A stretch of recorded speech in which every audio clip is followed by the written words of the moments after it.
வணக்கம். நான் உங்கள் அன்பான சயின்டிபிக் வேதிக் அஸ்ட்ராலஜர் அஸ்ட்ரோரஞ்சி பேசுகிறேன். நல்லது நினைப்போம், நல்லதே நடக்கும். இந்த வீடியோல மேஷ ராசிக்காரர்களுக்கு தமிழ் புத்தாண்டு 2025 எத்தகைய ஒரு ஆண்டாக இருக்க போகிறதுங்கிறத நாம கொஞ்சம் டீட்டெயில்டா பார்க்க போறோம். அதாவது ஏப்ரல் 14 2025 இருந்து ஏப்ரல் 13 2026 வரைக்கும் இருக்கக்கூடிய அந்த 12 மாதங்கள் எத்தகைய ஒரு ஆண்டாக மேஷராசிக்காரர்கள் இருக்க போகுதுன்னு நம்ம டீட்டெயிலா பார்க்க போறோம். அதற்கு முன்னாடி நம்மளோட சேனல் ஃபர்ஸ்ட் டைம் வரவங்க மறக்காம சப்ஸ்கிரைப் பட்டன் கிளிக் பண்ணுங்க. ஸோ தட் நம்மளுடைய வீடியோஸ் எல்லாம் உங்களை அடைஞ்சு அதனால நீங்க பயன் பெறுவீர்கள். இப்ப பாத்தீங்கன்னா மேஷராசிக்காரர்களுக்கு எப்படி இந்த தமிழ் புத்தாண்டு ஸ்டார்ட் ஆக போகுது, எத்தகைய ஒரு அமைப்பு கொடுக்க போகிறது பார்க்கும் பொழுது, ஆண்டு கிரகம் என்று சொல்லப்படுகிற ராகு பாத்தீங்கன்னா மேஷராசிக்கு 12ஆம் இடத்துல இருக்கக்கூடிய ராகு மே 19ஆம் தேதி 11ஆம் இடங்கிற ஒரு அருமையான ஒரு ஸ்தானத்துக்கு மாறுகிறார். கேது 6ஆம் இடத்துல இருந்த கேது பாத்தீங்கன்னா 5ஆம் இடத்துக்கு மாறுகிறார். அது ஒரு அருமையான ஒரு மாற்றம். ஏன்னா 11ஆம் இடத்துல ராகு வரும் பொழுது சில நல்ல ஒரு விஷயத்துல, ஒரு எதிர்பார்க்காத விஷயத்துல நல்ல லாபத்தை பெறக்கூடிய அமைப்பு.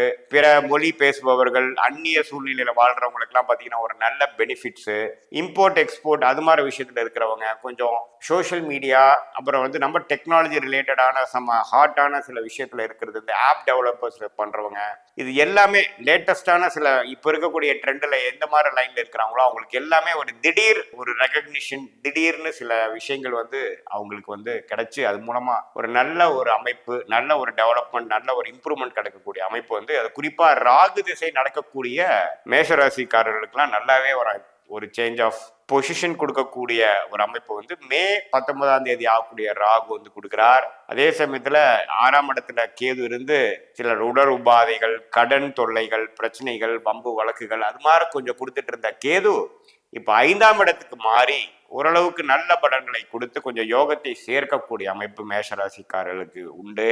குழந்தைகளுக்காக சில இன்வெஸ்ட்மெண்ட் பண்றது, சில அவங்களுடைய படிப்புக்காக, அவங்களுடைய திருமணத்துக்காக, அவங்களுடைய செல்ஃப் டெவலப்மெண்ட்டுக்காக சில மெனக்கெடுதல், அதாவது சில செலவுகள் செய்வது, அதுக்காக சில ஃபோக்கஸ்டா சில எஃபோர்ட்ஸ் எடுக்குதுங்கிற மாதிரி ஒரு அமைப்பு 5ஆம் இடத்தில் இருக்கக்கூடிய கேது மேஷராசிக்காரர்களுக்கு 2025 ஏப்ரல் 14ஆம் தேதிக்கு மேல வரக்கூடிய அந்த புத்தாண்டுல மே 19க்கு மேல இது மாதிரி ஒரு பலனை கொடுக்கக்கூடிய அமைப்பு இருக்குங்க.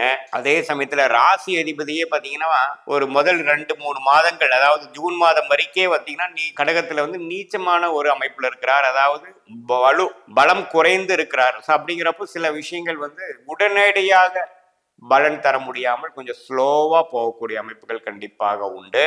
ஸோ ஜூன் மாதம் வரைக்கும் ஒரு சுமாரான ஒரு ஸ்லோவான சுணக்கம் நிறைந்த ஒரு பலனாகவும், ஜூனுக்கு மேல குரு பயிற்சி, அதே சமயத்துல ராசி அதிபதியும் கொஞ்சம் பலம் பெறக்கூடிய சிம்மம் போகும்பொழுது நல்ல ஒரு பலன். ஆனால் 3ஆம் இடத்துக்கு குரு மாறி 7ஆம் இடம் என்று சொல்லப்படுகிற திருமணஸ்தானத்தை பார்க்கிறார், 9ஆம் இடம் என்று சொல்லப்படுகிற பாக்கியஸ்தானத்தை பார்க்கிறார், 11ஆம் வீட்டில் இருக்கக்கூடிய ராகுவையும் பார்க்கிறார். இது ஒரு அற்புதமான ஒரு அமைப்பு. திருமணம் ரொம்ப லேட்டா போயிட்டு இருக்கிறவங்களுக்கு, வயது மீறி போயிட்டு இருக்கிறவங்களுக்கு டக்குன்னு ஒரு நல்ல வரன் அமையக்கூடிய அமைப்பு கொடுக்குதுங்க.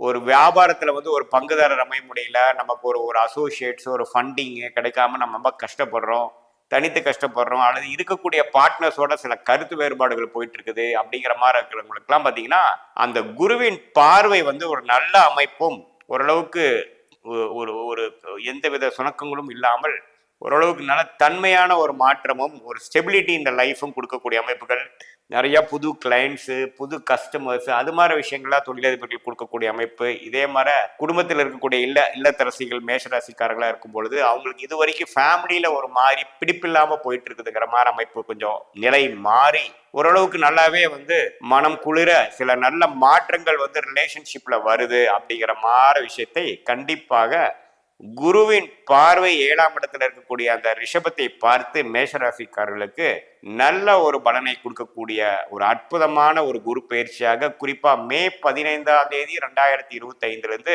புத்தாண்டு பிறந்து அடுத்த ஒரு மாசத்திலேயே ஒரு நல்ல அமைப்பை கொடுக்கக்கூடிய இந்த பயிற்சி இருக்குது.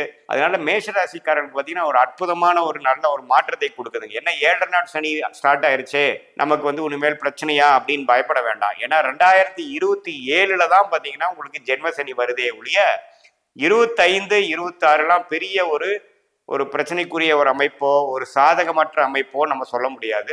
என்ன அடுத்த கட்ட நடவடிக்கைக்காக சில செலவுகள் செய்வீர்கள். ஃபார் எக்ஸாம்பிள், குழந்தைகளுக்கு திருமணம் செய்யக்கூடிய டைம், அதுக்கு சுப விரயங்கள் செய்வது, அவங்களுக்கு நகை வாங்குறது, மேரேஜுக்கு வேணுங்கிற எக்ஸ்பென்ஸ் பண்றது, அல்லது ஹையர் ஸ்டடீஸ்க்கு சில எக்ஸ்பென்சஸ் பண்றதுங்கிற மாதிரி பணம் எவ்வளவு தூரம் உங்களுக்கு பணம் வருகிறதோ அதற்கு அல்லது அதற்கு மேல செலவாகக்கூடிய அளவுக்கு விரய சனி வேலை கொடுக்குமே தவிர வேற ஒன்றும் ஒரு இக்கட்டான ஒரு தர்ம சங்கடமாக ஒரு டெவலப்மெண்ட் ஓரியன்ட் இல்லாத ஒரு அமைப்பு மேஷராசிக்காரர்களுக்கு ஒரு நியூட்ரலான ஒரு தசாபுக்தி போகிறவர்களுக்கு இந்த கோச்சார் அமைப்பாக 7 நாட் சனி அது விரய சனி கொடுக்குங்கிறது நீங்க எடுத்துக்க வேண்டாம். ஓரளவுக்கு நல்ல ஒரு டெவலப்மெண்ட் ஓரியன்ட் சனியை தானே இருக்கும்.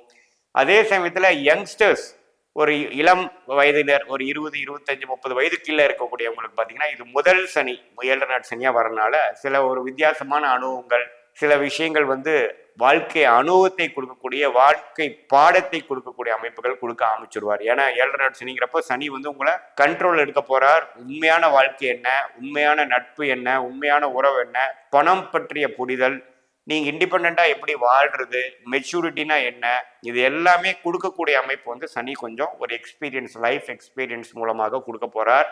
அதுல கொஞ்சம் சில டைம்ஸ்ல உங்களுக்கு ஒரு மாதிரியான ஒரு உணர்வும் கொஞ்சம் எமோஷ்னலா ஆகுறதும், என்னடா இந்த அளவுக்கு இப்படி இருக்காங்கிற மாதிரி சில பல சர்ப்ரைசஸாகவும் சில ஒரு மாதிரியான விரக்தியை கொடுக்கக்கூடிய அமைப்பு வரலாம். அது மூலமா நீங்க பாடம் கத்துக்கணுமே ஒழிய நம்ம ஒரு தர்ம சங்கடமான ஒரு அமைப்புல போய் நிறுத்திடுவாருன்னு நம்ம சொல்ல முடியாது. ஸோ எல்லா அமைப்பும் ஓரளவுக்கு நல்லா இருக்கு.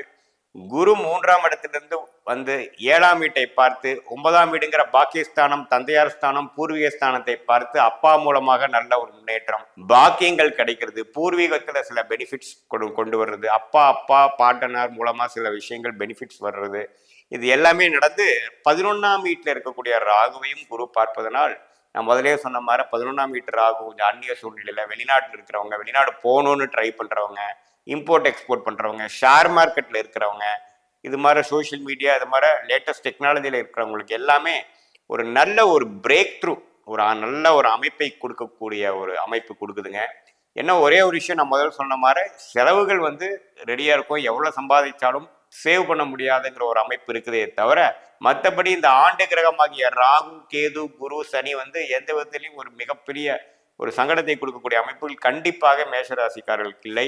அது குறிப்பா இந்த தமிழ் புத்தாண்டு 2025 ஏப்ரல் மாசத்துல அஸ்வினி நட்சத்திரக்காரங்களுக்கு தான் விரயத்தை கொஞ்சம் அதிகமா கொடுப்பாருங்கிற ஒழிய பரணி நட்சத்திரம், கிருத்திரை நட்சத்திரக்காரங்களுக்குலாம் பார்த்தீங்கன்னா அந்த 7 நாட் சனியோட அமைப்பு விரய சனி 26ல தான் அதிகமா அவங்க ஃபீல் பண்ணுவாங்க. ஏன்னா அடுத்த நட்சத்திரமாக வருவதனால் முதல் நட்சத்திரமாகிய அஸ்வினி நட்சத்திரத்துல தான் 25 ஏப்ரல் 14ஆம் தேதியிலிருந்து வரக்கூடிய புத்தாண்டு இந்த வருஷம் முழுக்கவே கொஞ்சம் முதல் மாற நம்ம சேவ் பண்ண முடியல, முதல் மாற ஒரு அலைச்சல் இல்லாமல் இருக்க முடியல, நிம்மதியாக உட்கார முடியல, நிறைய வேலைகள் உண்டு, எங்க பணம் வருது எங்க போகுதுன்னு தெரியலைங்கிற மாதிரி லைஃபோட ரொட்டீனை களைச்சு விடுற மாதிரி இருக்குமே ஒழிய, பட் பிற்காலத்தில் இது திரும்பி பார்க்கும் பொழுது இதில் நிறைய டெவலப்மெண்ட் ஒர்க்ஸ் பண்ணியிருப்பீங்க, நிறைய அவுட் ஆஃப் கம்ஃபர்ட் ஜோன்ல நிறைய விஷயங்கள் சாதிச்சிருப்பீங்க. ஆனா சாதிக்கிறப்போ பாத்தீங்கன்னா கொஞ்சம் உங்களோட ரொட்டீன் விட்டு வெளியில வரக்கூடிய அமைப்பாகவும், உங்களுக்குன்னு ஒரு பிரைவேட் டைமே இல்லாத மாதிரியும், பல விஷயங்களை தலையில போட்டுட்டு நீங்க ரெஸ்பான்சிபிலிட்டி எடுத்து பண்ண வேண்டிய ஒரு சூழ்நிலைக்கு வந்துட்டீங்கிறது தான் கொடுக்குமே ஒழிய இது ஒரு டெவலப்மெண்ட் டைமே ஒழிய ஒரு தப்பான ஒரு டைமா இல்லை. ஸோ மேஷராசிக்காரர்களுக்கு 2025 தமிழ் புத்தாண்டு ஏப்ரல் 14ஆம் தேதி வரக்கூடிய அமைப்பு அருமையான அமைப்பு. ஒரு 100க்கு 70 மதிப்பெண்கள் பெறக்கூடிய நல்ல ஒரு பிராப்தங்களும் பல வித்தியாசமான அனுபவங்களும் டெவலப்மெண்ட் ஓரியன்டான சிச்சுவேஷன்ஸும் கொடுக்கக்கூடிய அமைப்பு மேஷராசிக்காரர்களுக்கு கண்டிப்பாக இருக்குதுங்கிறது தெரிஞ்சுக்கணும். இது பொதுவான பலன்களை தவிர உங்களுடைய ஜென்ம ஜாதகத்தில் உங்களோட லக்னம் என்ன தசாபுக்திகள் போய் கொண்டிருக்கிறது, அந்த தசநாதனும் புக்தினாலும் இப்ப நம்ம பேசின கோச்சாரத்துல எது மாதிரி அமைப்புகள் இருக்குதுங்கிறத வைத்து உன்னமே துல்லியமான ஷார்ட் டேர்ம் ஃபியூச்சர் என்ன, லாங் டேர்ம் ஃபியூச்சர் என்ன, எத்தகைய முடிவு எப்போ எடுக்கணும், எது மாதிரி சம்பவங்கள் எப்போ நடக்கக்கூடிய அமைப்பு இருக்குதுங்கிற மாதிரி வச்சு நம்மளுடைய லைஃப் ப்ராஸ்பெக்ட்ஸை அதிகப்படுத்திக்கலாம், மேக்சிமைஸ் பண்ணிக்கலாங்கிறது இந்த சயின்டிபிக் வேதிக் அஸ்ட்ராலஜி கண்டிப்பாக உதவுங்கிறது நீங்க தெரிஞ்சுக்கணும். மீண்டும் மற்றொரு காணொளியில் சந்திப்போம். நன்றி, வணக்கம். தினமும் ராசி பலன் செய்திகளை தவறாமல் தெரிந்து கொள்ள டிஸ்கிரிப்ஷனில் உள்ள லிங்கை பயன்படுத்தி எங்கள் விஜயன் ஆன்மீகம் வாட்ஸ்அப் சேனல் பக்கத்தில் இணைந்து கொள்ளவும்.